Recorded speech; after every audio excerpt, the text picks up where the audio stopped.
Hello everyone. Back again with film recaps. In this video, I'm going to recap one of the thriller crime films from 2025, titled Adulthood.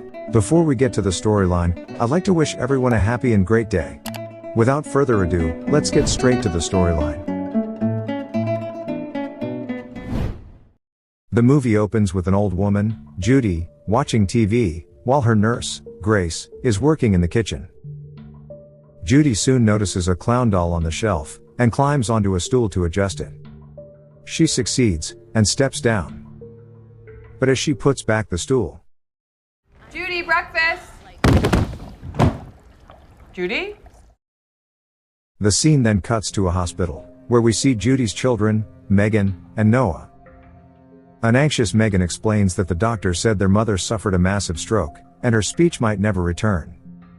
But Noah doesn't seem too concerned, and even makes a joke about it. We also meet Megan's husband, Diego, who is there with their two little sons. After Diego takes the kids home, Megan and Noah check on their mother, and their hearts feel heavy at the sight of her state. The siblings then leave the hospital, and we learn that Noah lives in another city, and rushed here only because of their mother's sudden accident. Moments later, they notice a disheveled man named Doug Metzger wandering the street, and Megan tells Noah that he lives in a group home somewhere. Shortly after, the siblings arrive at Judy's house, and find it in a mess. They make their way to the basement, only to discover mold and water everywhere due to a leaking pipe. Noah is especially enraged to see his childhood belongings ruined and begins yelling in frustration. Megan then notices a hole behind a wall panel, so she starts tearing it apart to see what lies behind, but their eyes widen with horror when a corpse emerges from within. After calming herself, Megan says she recognizes the corpse's tracksuit, which belonged to a woman named Patty Metzger, who disappeared in 1997. The whole town had been searching for her back then, while Megan and Noah were sent to their grandparents for a week. When they returned, there was paneling in the basement wall, and after that, their parents never left the home. The siblings are even more horrified as they recall how her husband, Mr. Metzger, drank himself to death, since his own children thought he had killed their mother. Megan now suggests they must call the police, but Noah refuses, as he doesn't want to tarnish their family's reputation. He argues that it happened 30 years ago, their dad is dead, and all the Metzger kids have moved away, except Doug. When Megan disagrees, Noah finally confesses that his business has been failing, and he is drowning in debt. He had been counting on his inheritance, which would come after their mother dies. He warns that if this gets out, the Metzger kids could sue them, forcing them to sell the house and leaving them with nothing. Upon hearing all this, a reluctant Megan agrees to stay silent for now. After this, Megan leaves for her home, while Noah decides to stay at their mother's place. Later, Diego notices Megan is visibly stressed, so he assumes it's because of her mother and comforts her. Noah, on the other hand, snoops around the house, and soon discovers a gun along with bullets that belong to their veteran father. The next day, the siblings meet again and devise a plan to get rid of the body. That night, around 3 a.m., they place the corpse in a polyethylene bag, and load it into Megan's car. The two drive through the night to a secluded lake in town, where no one ever goes. They then dump the body into the water, and Noah warns his sister that this might take a toll on her, but she must not tell anyone, not even her husband or therapist. Days later, Megan has resumed her usual routine, and is seen dropping her kids off at school. But to her surprise, on her way back home, she hears on the local news that some students were testing the water at a nearby lake, when they discovered a plastic bag containing human remains. The police suspect it's a homicide, which fills Megan with a rising sense of terror. Later, the siblings meet at the hospital, where Noah assures Megan that the cops probably won't even figure out whose body it is, and it won't tie back to them. But they are shocked to see a lieutenant named Zell in their mom's room. She's asking Judy questions, but the annoyed Grace asks the officer to leave, saying she's upsetting the old woman. Next, Zell privately speaks with the siblings, and reveals that the body they found was Patty Metzger, which was confirmed through her dental records. She just wants some information because their family was close with the Metzgers. The lieutenant thus asks them to contact her if their mom recalls anything. After she leaves, the siblings approach their mother, and assure her not to worry because they're taking care of the Patty situation. Later, when the duo returns home, they are shocked to find Grace relaxing by the pool, drinking beer and cooking steak. Megan asks what she's doing here, and in a shocking twist, Grace reveals that Judy once confessed to her that she killed Patty 30 years ago. She explains that she had been to the basement many times and noticed a leak, but Judy never let her call anyone to fix it. Moreover, she checked the basement today, and discovered the hole in the panel, which confirmed that the siblings had found the body. A stunned Noah then asks what she wants, and Grace demands $10,000 in exchange for her silence. She knows Noah is useless, but it wouldn't be difficult for Megan to scrape together that kind of money. Here, Noah notices Grace wearing his mother's Rolex, and shouts at her, but she smugly claims it was a gift from Judy. In the end, Noah reluctantly agrees they will pay her, and they arrange to meet at a diner the next day. After the nurse leaves, a panicked Megan begins wondering how to get the money, and considers using her savings and her kids' college funds. But Noah points out that there's no guarantee Grace will leave them alone after being paid. Instead, he suggests contacting someone named Bodhi, who is the creepiest person they know, and would do anything for Judy. He decides they will pay Grace, but Bodhi will also intimidate her to make her realize they aren't people to be messed with. Megan hesitates because Bodhi is a criminal, but Noah reminds her of all the terrible consequences that could befall her children if this secret is exposed. In the next scene, Noah arrives at a farmhouse, and meets Bodhi, who turns out to be his cousin. After a brief conversation, Noah explains how a nurse has been stealing from his mom, and is now falsely accusing her of killing someone 30 years ago. Bodhi says the nurse doesn't have any proof and suggests ignoring her, but Noah insists that his mom could die from the stress. Upon hearing this, Bodhi worries for his aunt, and finally agrees to scare the girl. The next day, Megan and Noah sit in their car in front of the diner, when Bodhi also arrives. Megan thanks him for his help, and he says that family is the most important thing to him. Moments later, Grace shows up, and Noah prepares to go meet her, but Bodhi suddenly says he'll handle it alone, and leaves with the money. When Bodhi meets Grace, she immediately jokes that the duo hired him to scare her, but it's not working. She then starts badmouthing Judy and her kids, claiming they care about no one but themselves. Here Bodhi's eyes flash with rage when he notices her wearing Judy's Rolex. And so, he threatens to slit her throat if anything happens to his aunt and storms out, leaving Grace visibly terrified. Meanwhile, the siblings begin to panic when they see Bodhi leaving the diner with the bag full of money. He returns the money and reassures them that Grace won't trouble them anymore. Just then, the siblings spot Grace leaving the diner, and worry that she might be heading straight to the police. Bodhi states that she wouldn't have stayed quiet after receiving the $10,000, as people like her always want more. Elsewhere, Lieutenant Zell is shocked when she learns from her subordinate that Patty's body had only recently been dumped in the water, despite being dead for 30 years. That night, Noah is alone at home when he hears the doorbell ringing insistently, but he freezes in terror at the sight of Grace with a big man. He quickly texts his sister, who is in the middle of a live stream to sell her clothes. When Grace threatens to force her way in, Noah reluctantly opens the door while shaking with fear.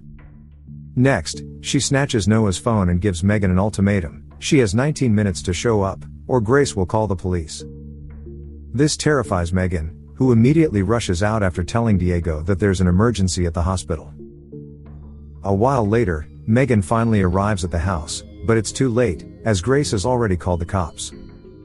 At this moment, the police also arrive, and an officer informs Megan that they received a call about someone suspicious lurking outside. Noah explains that they heard some noises and made the call, but assures them everything is quiet and fine now. Regardless, the suspicious officer enters the home, where Noah introduces Grace and the big man as his friends. The officer looks around, and finally leaves after discovering nothing out of the ordinary. Afterward, the cunning nurse tells the siblings that she now wants $25,000, and the exchange will take place at an abandoned train bridge. She threatens to call the cops if she sees Bodhi again, and the big man brutally punches Noah before walking away. Later, while Grace is driving, the big man, Sean, suddenly feels sick to his stomach and asks her to pull over. It turns out he isn't a thug, but a normal hairstylist who has never fought anyone. He scolds Grace for dragging him into such a dangerous situation, but she reminds him that he can use the money for his daughter's college fund. She also reveals that she plans to turn the siblings in anyway after receiving her payment. The next day, the siblings meet Grace and Sean at their arranged location. Megan reveals that she has only managed to gather $22,000 on such short notice, and promises to pay the rest later. Sean urges Grace to accept it and leave, but the greedy nurse refuses, and threatens to call the police. Having had enough, Megan tells her to go ahead and call them, as all she did was try to protect her family. However, Grace now begins hurling insults at her, which causes Megan to angrily attack the nurse. And then this happens.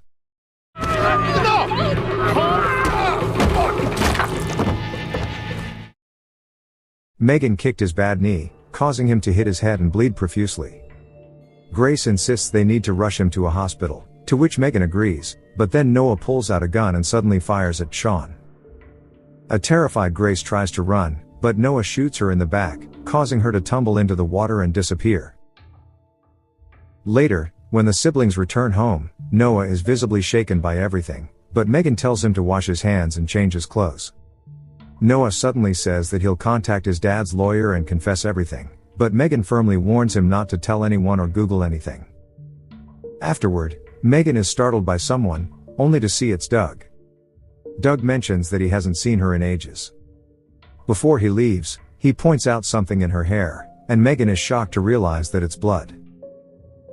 The next morning, authorities arrive to investigate the dead body of Sean on the bridge, and Grace's corpse is also soon discovered washed up on shore.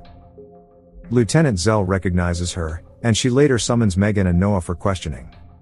It's revealed that Sean was actually Grace's ex-husband, but the siblings insist they barely spoke to Grace, and had no idea what Sean even looked like. The lieutenant finds it odd that ever since their return to town, 3 dead bodies have turned up, each in some way connected to them. Days later, during a family dinner, Bodhi shows up unannounced at Megan's house, which immediately puts her on edge. Bodhi deliberately stirs tension by bringing up Grace's death, and makes his cousins visibly uneasy. He even teases the kids, saying he knows a big secret about their mom and Uncle Noah. But he lightens the mood by insisting that the family must stick together, and invites everyone to his house on Sunday for lunch. The next day, the siblings discuss Bodhi's bizarre behavior, and Noah suspects that the man knows they killed the nurse. He warns that Bodhi is unstable, and might reveal their secret to someone. Megan, however, tells him not to overthink it, and to try to move on from what happened.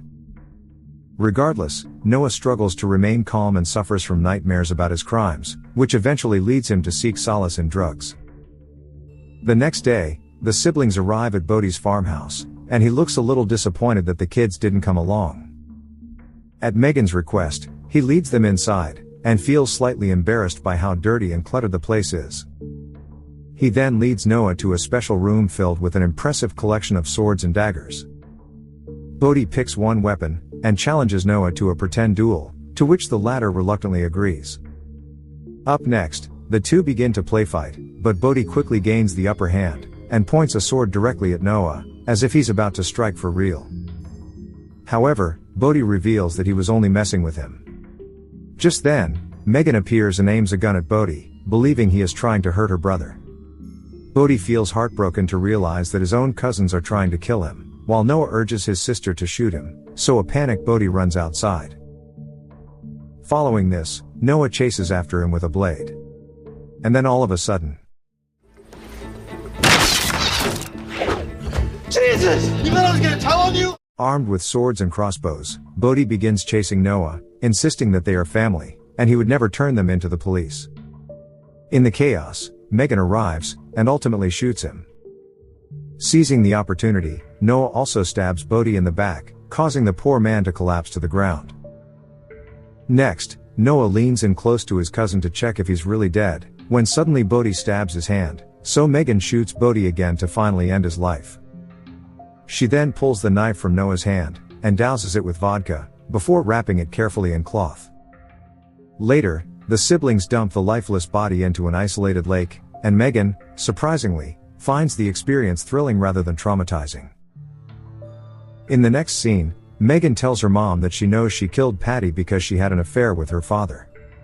Judy is filled with regret, and pleads with her to tell the truth, but Megan firmly insists it's far too late for that. She asks her how she killed Patty, and Judy says only two faint words, "Fell Patty." The words suggest it might have been an accident, but Megan doesn't seem to believe this. Soon, Lieutenant Zell arrives at the hospital and begins questioning Megan about Noah's injury. Megan responds that he had stabbed his own hand while trying to cut an avocado.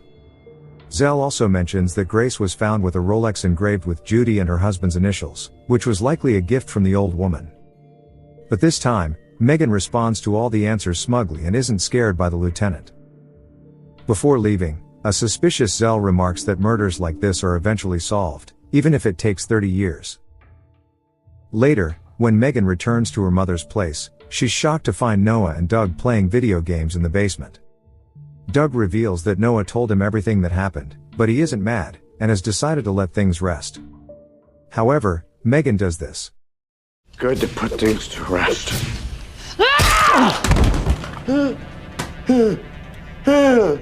Horrified, Noah explains that he couldn't cope with the guilt, so he confided in Doug. He insists he will return to California and never come back, but Megan coldly tells him he's not going anywhere. Following this, the siblings wrap Doug's body in plastic, and place it in the same spot as his mother, before covering it with a panel. Since the house cannot be sold now, Megan orders Noah to stay to look after Judy, who needs care 24/7. She tells him that after Mom passes, he can take a proper job that will pay the bills and live a quiet, normal life. The movie concludes with Megan returning to her normal life as if nothing had happened, while the shadows of murder linger quietly beneath the surface. Okay guys, thanks for watching.